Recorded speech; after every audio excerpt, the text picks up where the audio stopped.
The movie begins at the mall in the city where the local school is putting on a Christmas play, but the play is ruined when Max gets into a fight with a classmate while his parents, Tom and Sarah, try to stop him, and Max's older sister, Beth, records the whole scene on her phone. On the ride home, Tom and Sarah are angry with Max for ruining his school's play. Max wants to watch Charlie Brown Christmas with his parents, but they are too busy.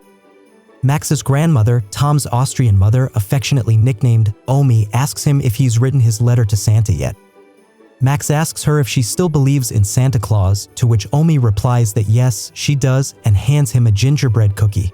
That night, Sarah decorates her house with Christmas decorations while waiting for the rest of the family to arrive. Sarah's sister, Linda, arrives at her house with her husband Howard and their spoiled kids, Stevie, Jordan, Howie Jr. Max asks Howie what he asked Santa for, but he doesn't answer. Video games? As well as Sarah and Tom's Aunt Dorothy and baby Chrissy, who they forgot in the car. Bruh. During Christmas dinner, Stevie and Jordan make fun of Max and steal his letter to Santa, reading it out loud, making fun of him for asking that his family be close again like before. An angry Max takes the letter back, saying he hates Christmas and everyone, then leaves. Tom goes to Max's room to try and make him feel better. Max complains about having to put up with his aunt and uncle because he can't stand them. Tom tells him there's still time to mail the letter to Santa. Max puts the letter in an envelope but then rips it up and throws it out the window, causing a storm to appear which knocks out the power across the whole city.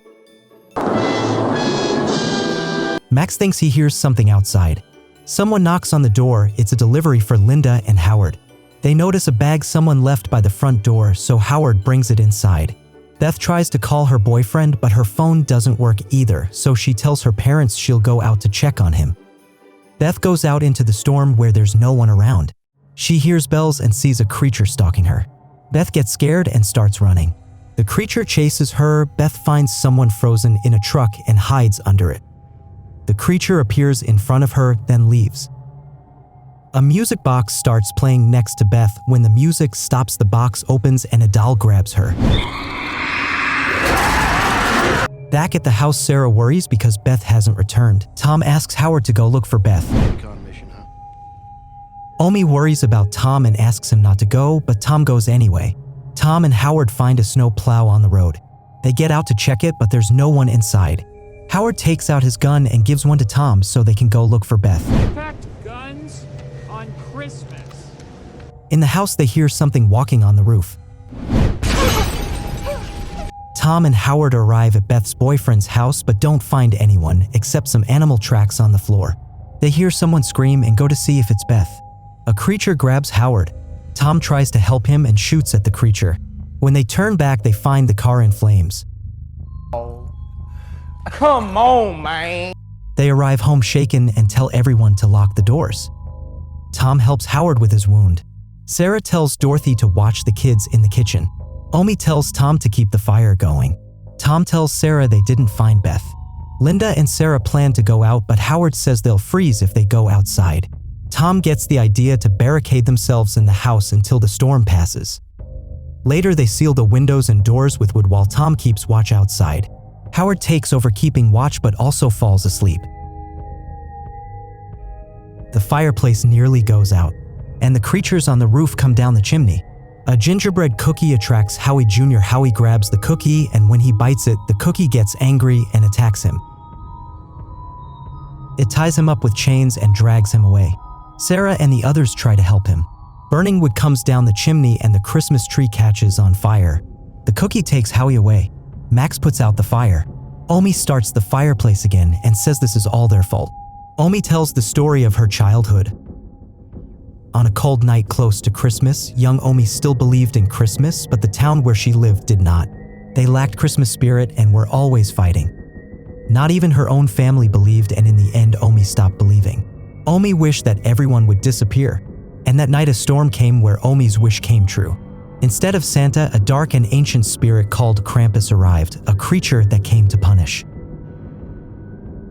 Although Krampus did not take Omi that night as a warning of what happens when you lose the Christmas spirit. Although Howard doesn't believe a word, I thought I was the one losing it. Howard wants to go out and look for his son. Tommy tries to stop him, but Howard goes out anyway. Some creatures are outside. Sarah pulls Howard back inside the house. It's December 25th and the storm continues. Linda checks the gifts and hears a music box playing. Just then, Sarah arrives. Tom has a plan to go to the mall to look for help. Max sees Krampus through the window. Stevie and Jordan walk through the house halls and hear Beth's voice following it. They hear the kids' screams and the parents go looking for them. Max believes everything happening is his fault. The parents don't find the kids, but they do find a giant doll eating the child. Ew! What the fuck? Tom shoots at it but doesn't hit Howard. The gingerbread cookies shoot back with a nail gun. The others find a doll bird that attacks them and also a teddy bear. Howard shoots at the cookies. A cookie attacks Howard but the dog saves him. Linda finds Stevie and stabs the bear in the eye. She grabs an axe and chops up the doll, but when she goes for the bigger doll, it gets away. The doll crawls through the ducts. The dog goes in after it. The doll and bird fall from the ceiling, attacking Howard. The bear also appears, but the ant blasts it with a shotgun, and the bird too. When she's about to kill the big one, the elves arrive at the house, put out the fire, and take the baby and Dorothy. And Howard too. Everyone hears a howl. The elves leave. Omi tries to light the fireplace. Tom wants to leave the house, but then they hear Krampus arrive. They run outside, but Omi stays behind. She stands in front of the fireplace. And Krampus arrives and puts her in his bag of evil toys. Meanwhile, the others are still trying to make it to the snowplow. Tom stays behind to buy the others time to escape, but is taken. Then they grab Linda and then Sarah, leaving only Max and Stevie. They try to start the snowplow. The elves arrive and attack them, taking Stevie. Max is left alone before Krampus, who shows him the torn-up letter he threw out. Max walks through the storm and finds Krampus and the elves. Max yells at Krampus to take back his wish and give his family back. The ground starts opening up. Max begs Krampus to give his family back and to take him instead. But Krampus doesn't care and throws Stevie down the hole, then Max too. Max wakes up in his bed on Christmas morning, looks out his window, and sees his town back to normal. He goes downstairs and finds Tom, Sarah, Beth, Omi, Howard, Linda, Stevie, Jordan, Howie Jr., Aunt Dorothy, Chrissy all alive. As they open presents, Max thinks everything that happened was just a nightmare until he opens his gift and finds a black bell. The whole family falls silent, implying they also remember everything that happened. Krampus shows that the house and family are really trapped in a snow globe in his lair, along with his other past victims, condemned to spend eternity trapped in Krampus's world. And that's the end of the movie.